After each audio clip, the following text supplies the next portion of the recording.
Hey guys, welcome to NerdFensive review of The Crew. I'm Jeff, aka Jeffichka, here with Ryan, aka Long Way from Kent. Say hey, Ryan. What's up? So we just wanted to take a couple of minutes to talk about this month's free game, Games with Gold, or one of the Games with Gold, and it's The Crew, the Wild Run edition. Of course, it doesn't come with the Wild Run DLC. You have to pay for that separately, but we'll talk about that here in just a minute. As you're going to see, I'm jumping right into the game. Just skip through the menus. There's not a whole lot of interesting information there. It's going to load us into a map. Now, the first time you play the game, you're not going to see all this. It's going to drop you right into a game with a character, so you're not going to see this. You're seeing some information about Faction Wars, which is some of the PvP content. Again, we can talk about that a little bit later. I'm trying to get us into a game, and I think we're going to jump into a mission here. So let's go ahead and jump right into a mission and start talking about the first thing we really wanted to hit on, which is the mechanics of this game. Yeah. So, right off the bat, I just sent Jeff a co-op mission because you can join crews.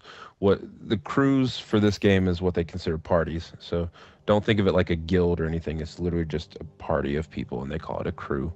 Limited to 4 but people, pretty by the basic way. mechanics here. Yes, very true. Pretty basic mechanics here. R triggers your acceleration, left triggers your brake. You got X for emergency brake, A for nitros. So pretty standard racing game stuff. Now, Control camera with the right stick, movement with the left stick. you can also change your camera height. Ooh, sorry. Change the height of your camera. Change the height of your cam with the right bumper, which I'm showing off now. You kind of see all the different views. There's an in-car view, which I think is awesome. Is that what you're using to ram me in the ass just now? Yeah, trying to. I like this farther back distance view that we have here.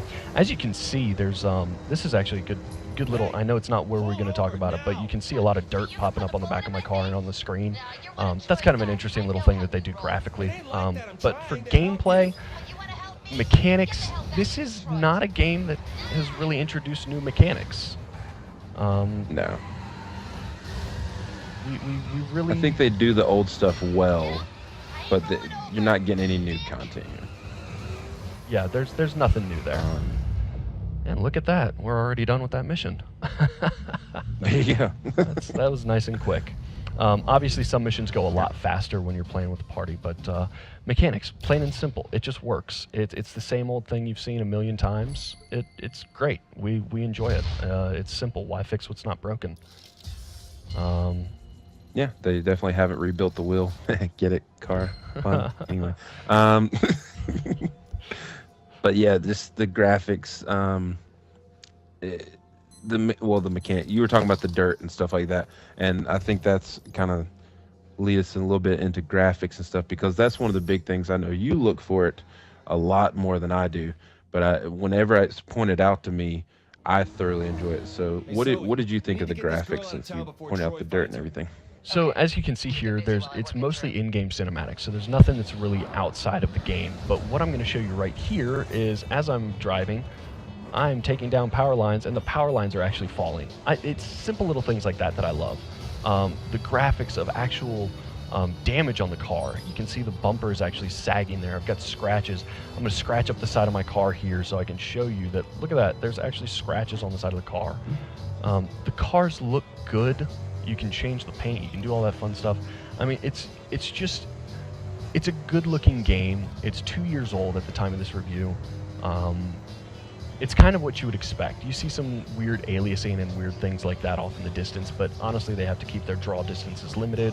It is an MMO driving game, so there's a lot of content, and there's no load screens while you're driving between zones, which is really cool. So the graphics, I think... Just don't hit a tree. Yeah, don't. Oh, dear God, don't hit trees. No matter how small it is, don't hit a tree. It's going to stop you dead in your tracks. Exactly. Yeah, you can take down power lines, but trees will stop you cold. Just don't do it. All right, so what else do we have to talk about? We were going to talk a little bit. We didn't really talk about the gameplay. We kind of skipped into graphics. Gameplay. It's to me, I've wanted something similar to this since like Need for Speed Underground. Forza has really, really in-depth painting and car tuning and all this other crazy stuff. This makes it simple. This is taking it and you unlock a part, you put it on your car, you're good to go. You don't have to worry about tuning every little thing. You can color your car, you can paint it, you can put stickers, but it's done it in a way that's simple. What do you think about that, Ryan? Yes, I think it's very simple, and especially me not being a car guy, I don't like the Gran Turismo, I don't like the Forza, I don't like the stuff where I have to tune and tweak every little thing. Like, my car just is fast and I can go. I think it's a little bit comical how easy it actually is. Like the fact that I can get a piece at the end of a race and somehow put it on my car while my car's still moving. Me and Skelly kind of joked around about that a little bit. It's almost as if your car is a transformer and it just kind of eats the part while it's still in the box and then just uses it. You just slam it into the floorboard and it's attached. There you go. And but it is very easy. I don't have to worry about, like, you know, should I brake here? Should I brake there? Dirt, like, it's just a very, like, oversimplified racing game. It almost reminds me of, like, the Burnout series to a certain extent. Absolutely. Rather than like a Forza or a Gran Turismo. Which something interesting just happened. You notice that this AI-controlled car was just in front of me for a minute. That is one downfall I think this game has, is rubber banding AI. If you're doing really well, the AI will do stuff to catch up. Like, this is supposed to be a super easy mission where your car level is only supposed to be like 15. My car level is 937, and that guy was just in front of me. That's ridiculous. Yeah, if you actually look on the left, you're 937. I'm a 580. The other three cars are supposedly 66, 62, and 55. Yet somehow they're catching up with us. But yeah, somehow that guy was in front of me. So I guess that would bring us, because we've touched on graphics, we've touched on gameplay, story. Yeah, to me, we've already said it, like, graphics and gameplay, they haven't brought us anything new. They do the old stuff well, but they haven't brought us anything new. And anytime that happens, in my mind, the rating really comes down to the story. Did it capture me? Did it enthrall me? Did it enthrall me? Is that even a word? Anyway, I'm pretty sure I used that correctly. Enthrall is right, yes. But did it catch me? Did it give me anything new as far as the story? And my simple answer is no. What would you say, Jeff? Yeah, I would have to agree with you. The story, you can see the entire plot coming from a mile away. There's no secrets, nothing's hidden. There's no pretense that they can make about this game that really is going to shock you. Everything that happens, you see it coming.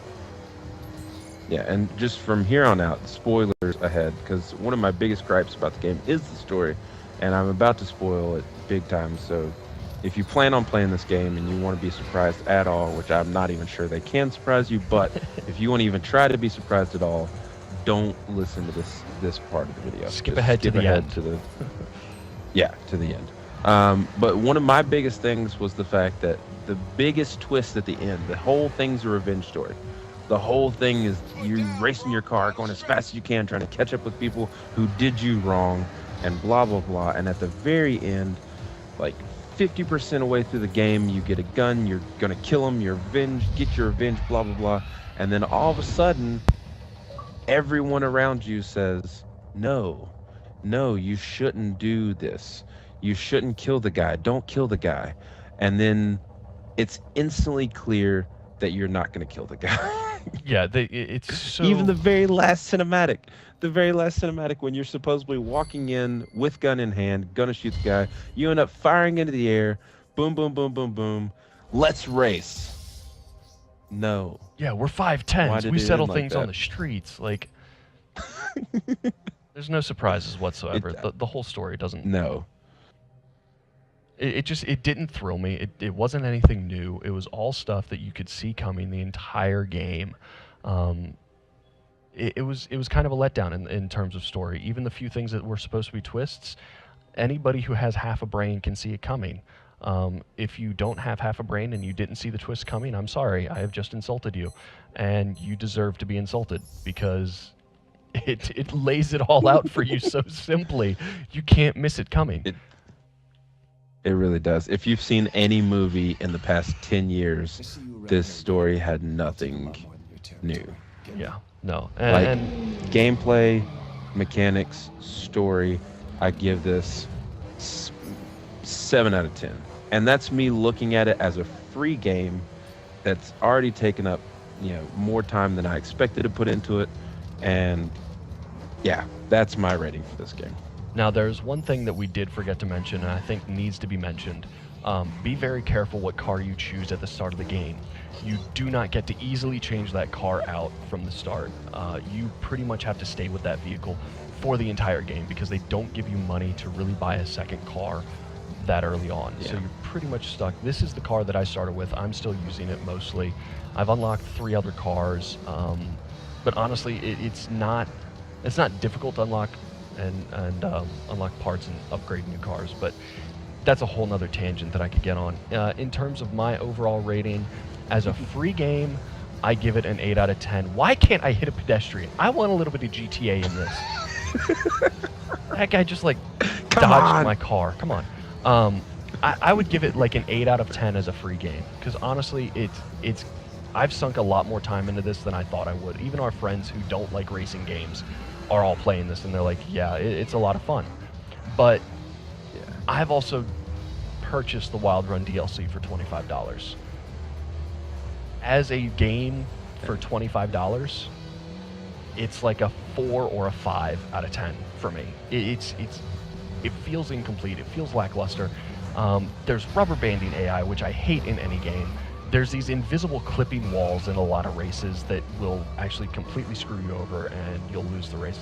It's just lots of little things that should have been fixed. We've encountered a lot of bugs. Not worth picking up for almost any amount of money. Yeah, like I said, free game, 7 out of 10. If it costs any more than $5, this is never added to my collection. Just plain and simple. Surprisingly, it is a great way to waste time. It's a lot of fun to just sit around and waste time on. What it does pretty well. The mechanics are simple. Why fix what ain't broke? Just, if you have a chance to pick it up while it's still free, pick it up, play it, enjoy it. Send us a message. Let us know when you're playing. We'll try and hop in and play with you if we're on it. Yeah. Go ahead. As much as I hate to say it, I'll still be playing it. Yeah, I'm still going to be playing this game too because for some reason it is addictively fun. But yeah, hop in, shoot us a message. You have our gamer tags. It's all over. Also, stay tuned. You want more great content? You like what we're doing? Check us out on NerdFensive.com. Like us on Facebook, Facebook.com/NerdFensive. We have a Twitter. I think it's just NerdFensive Twitter or just NerdFensive. Yeah. Stay tuned for a lot of great And content. if anybody can send us a message to make Jeff's $25 worth it, please tell us what content he unlocked. Please. Please. I got 2 new mods for my car, and that's it. I mean, please tell me what I'm missing. I just can't. I can't. Anyways, for all things nerdy, including cosplays, Comic-Cons, retro reviews, game reviews, and everything else that could be considered nerdy, stay tuned to NerdFensive and stay nerdy. Bye.